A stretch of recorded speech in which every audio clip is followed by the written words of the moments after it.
السلام علیکم ناظرین، پارٹ 3 میں خوش آمدید۔ ایپیسوڈ کی شروعات میں ہم دیکھتے ہیں کائی قبیلے میں بیحان بے اپنے گھر والوں کے ساتھ موجود ہوتے ہیں۔ ساروجہ اپنی ماں سے کہتا ہے، ماں بابا نے شہزادے علاؤالدین اور عثمان صاحب کو بچایا۔ یہ سن کر ہزال خوش ہوتے ہوئے کہتی ہے، ماشاءاللہ میرے شوہر، قلعہ تو عثمان صاحب آپ کو ہی دیں گے۔ تو بیحان کہتا ہے، اگر کرا دین ہمارا ہو گیا تو میں صدران کے درمیان اعلی درجے کا ہوں گا، وہ میری بات مانیں گے۔ اب جب کہ میں نے قلعہ کما لیا ہے تو عثمان صاحب وہ مجھے ہی دیں گے۔ ہزال اس کے منہ میں اخروٹ ڈالتے ہوئے کہتی ہے، وہ دیں گے جبکہ آپ موجود ہیں تو وہ کسی اور کو نہیں دے سکتے۔ بیحان سروجہ سے کہتا ہے، قلعہ تو عثمان صاحب مجھے دیں گے، لیکن سروجہ تم فاطمہ خاتون کو اپنا تحفہ دو۔ سروجہ کہتا ہے، میں دوں گا بابا، میں دوں گا، لیکن اگر وہ قبول نہیں کرتی تو؟ ہزال کہتی ہے، حضور اس کی بات تو سنیں، بیٹا سروجہ تم ایک خوبصورت اور بہادر آدمی ہو، یقیناً وہ قبول کرے گی۔ بیحان سروجہ کو خوشبو لگاتے ہوئے کہتا ہے، فاطمہ خاتون کو اپنا تحفہ دو، اس کے ساتھ اچھا وقت گزارو۔ تو سروجہ کہتا ہے، بابا انشاءاللہ ہم قلعہ اور فاطمہ خاتون دونوں کو لے لیں گے۔ ہزال خوش ہوتے ہوئے کہتی ہے، انشاءاللہ۔ وہ دونوں سروجہ کو اس قدر جوش دلاتے ہیں کہ وہ اسی وقت تحفہ دینے چلا جاتا ہے۔ ادھر البئی اپنی بیٹی کے بال سنوار رہا ہوتا ہے اور اس کی بیٹی فاطمہ اس سے کہتی ہے،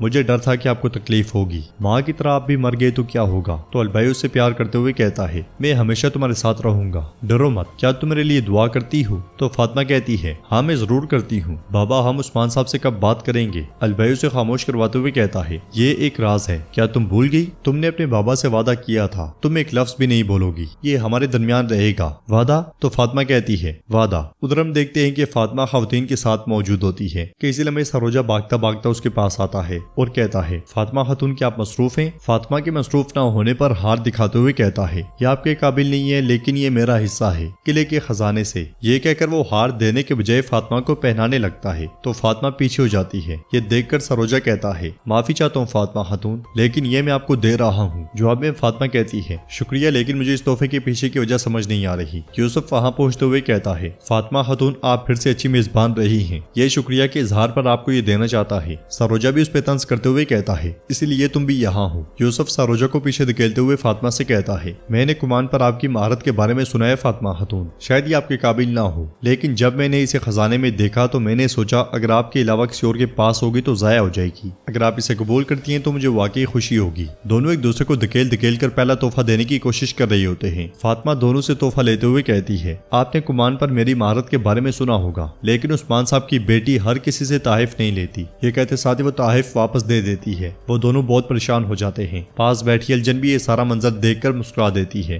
بورسا میں لوکاس کمانڈر سے کہتا ہے، مسلمانوں کے مقدس امانتیں یہ ہمیں بے پناہ طاقت دیں گی، ہمیں اسے اچھے سے استعمال کرنا ہے۔ تو ایک کمانڈر کہتا ہے، طاقت ایک عظیم تحفہ ہے کماندار، آپ یہ کس کو دیں گے؟ جواباً لوکاس کہتا ہے، ایک بار جب عثمان اور کرا سے ایک دوسرے کے آمنے سامنے آ جائیں گے، وہ میرے راستے سے مٹا دیے جائیں گے۔ دوسرا کمانڈر کہتا ہے، چونکہ کراسے صاحب کا سمندروں پہ راج ہے، وہ زیادہ طاقتور ہے، دوسری طرف اس کی قوم روز بروز بڑھتی جا رہی ہے، ہر کوئی جانتا ہے کہ جنگ کے وقت عثمان کتنا باصلاحیت ہے۔ ہولوفیرا کے آنے پر لوکاس کمانڈر کو بھیج دیتا ہے اور ہولوفیرا سے کہتا ہے، پیاری ہولوفیرا، کیا تم دیکھ رہی ہو امن کے لیے میں کتنی کوششیں کر رہا ہوں، مگر کرادین قلعہ لینے کے بعد عثمان جشن منانے کے لیے دعوت کا انعقاد کر رہا ہے، میں چاہتا ہوں کہ تم اس دعوت میں شریک ہو۔ تو ہولوفیرا کہتی ہے، میں معذرت خواہ ہوں، بدقسمتی سے میں آپ کی درخواست پوری نہیں کر سکوں گی۔ لوکاس اس کے پاس آتے ہوئے کہتا ہے، ہولوفیرا، یہ مت بولو کہ میں تمہیں ڈھونڈنے کے لیے اس طرح کیوں گیا، تمہارے پاس یہ طاقت ہے کہ تم عثمان کو میری نیک خواہش کے بارے میں بتاؤ اور اسے یقین دلاؤ، اور اسے یہ بھی بتاؤ کہ میں اسے دعوت دے رہا ہوں۔ ہولوفیرا رضامند ہوتے ہوئے چلی جاتی ہے اور اس کے جانے کے بعد لوکاس سسلیا سے کہتا ہے، کیا تم جانتی ہو کہ ترکوں کا جشن کب ہے؟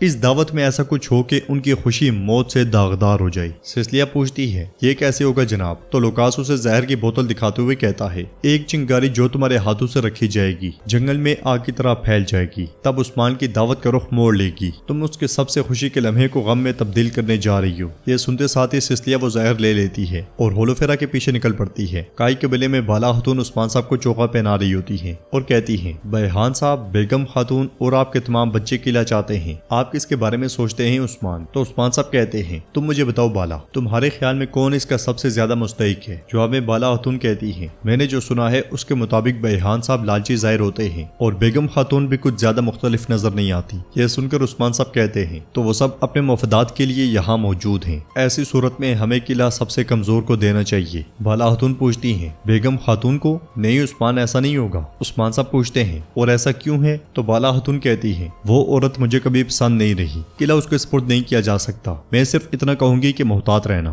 لیکن اگر آپ اسے دینا چاہتے ہیں تو آپ کو میری طرف سے پریشانی ہوگی عثمان۔ جواب میں عثمان صاحب کہتے ہیں ٹھیک ہے، کرنے کو کچھ نہیں ہے، اور اگر یہ بات ہے تو بالا میں تمہارے لیے نقصان اٹھانے کو تیار ہوں۔ یہ کہتے اور سنتے ساتھ ہی وہ دونوں ہنسنے لگ جاتے ہیں۔ باہر جیرکتائی یوسف اور سروجا کی جانب دیکھتے ہوئے کہتا ہے دو بہادر سپاہی، دونوں مضبوط اور بہادر، وہ یہاں آپ کے سامنے ہیں، وہ یہاں آپ کے سامنے ہیں، اب یہ تیر چلائیں گے اور ہم دیکھیں گے کہ کون سب سے زیادہ ماہر تیر انداز ہے۔ یہ مقابلہ دیکھنے کے لیے فاطمہ بھی وہی موجود ہوتی ہے۔ یوسف پہلا تیر چلاتا ہے اور سروجا پیالہ پھینکتا ہے، مگر یوسف 3 تیروں میں سے ایک بھی تیر پیالے کو نہیں مار پاتا۔ یوسف کی ناکامی پر سروجا بہت خوش ہوتا ہے اور ہنستا ہے، مگر کچھ ہی دیر کے بعد یہی ہزیمت اسے بھی اٹھانا پڑتی ہے۔ مقابلے میں وہ دونوں بری طرح ناکام ہوتے ہیں اور فاطمہ کی وجہ سے شرمندگی محسوس کرتے ہیں۔ آخری بار جیرکتائی پیالہ پھینکتا ہے تو فاطمہ تیر مارتی ہے، پہلا تیر ہی پیالے کو لگنے کے بعد پیالہ ستون کے ساتھ جا ٹکراتا ہے۔ اگلے پل فاطمہ 2 مزید تیر مار کر پیالے کو وہیں پہ روک دیتی ہے۔ یہ منظر دیکھ کر سب لوگ بہت تعریف کرتے ہیں۔ فاطمہ کی مہارت پر یوسف اور سروجا حق کے بکے رہ جاتے ہیں اور جیرکتائی کہتا ہے یہ ایک ہنرمند تیر انداز ہے۔ یہ کہتے ساتھ ہی جیرکتائی فاطمہ کے ساتھ آگے بڑھ جاتا ہے، جبکہ یوسف اور سروجا غصے میں ایک طرف نکل جاتے ہیں۔ اگلے منظر میں اندر دسترخوان پہ سب لوگ موجود ہوتے ہیں اور بیحان بھی کہتا ہے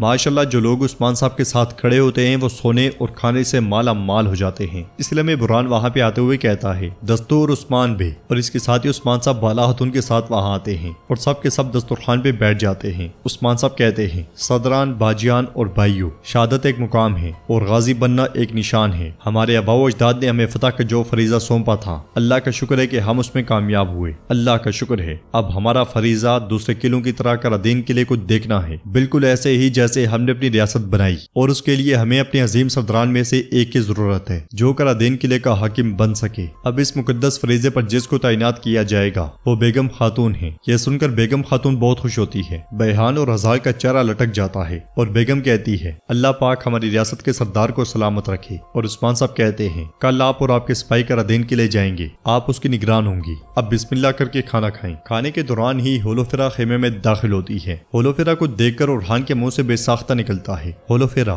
سب لوگ چونک جاتے ہیں اور عثمان صاحب پوچھتے ہیں بیٹا خیریت ہے؟ تو ہولوفیرا کہتی ہے میں یہاں کماندار لوکاس کے ایلچی کے طور پر آئی ہوں عثمان صاحب۔ سسلیہ بھی ہولوفیرا کے ساتھ موجود ہوتی ہے۔ ہولوفیرا مزید کہتی ہے کمانڈر لوکاس آپ سے ملنا چاہتے ہیں، آپ کو مدعو کیا گیا ہے۔ یہ سن کر عثمان صاحب کہتے ہیں میں سمجھ گیا، اگر مجھے مناسب لگا تو میں اس کے پاس جاؤں گا۔ عثمان صاحب کے کہنے پر وہ دونوں بھی ان کے ساتھ کھانے پر بیٹھ جاتی ہیں اور اورحان خوش ہوتے ہوئے ہولوفیرا کو دیکھتا رہ جاتا ہے۔ باہر بے ہوش بیسنگر گھوڑے پہ پڑا ہوا قبیلے میں داخل ہوتا ہے۔ یہ دیکھتے ساتھ ہی سپاہی بھاگ کے گھوڑا پکڑ لیتے ہیں اور خود بیسنگر کو اٹھا کر خیمے کی جانب چل پڑتا ہے۔ تو ناظرین اس کے ساتھ یہ ایپیسوڈ بھی اختتام پذیر ہوتی ہے۔ اگر آپ کو ویڈیو پسند آئے تو ویڈیو کو لائک کریں، چینل کو سبسکرائب کریں اور بیل آئیکن پر لازمی سے کلک کر دیں۔ انشاءاللہ ملتے ہیں نیکسٹ ویڈیو میں، تب تک کے لیے رکھیں اپنا اور اپنوں کا بہت زیادہ خیال۔ اللہ نگہبان۔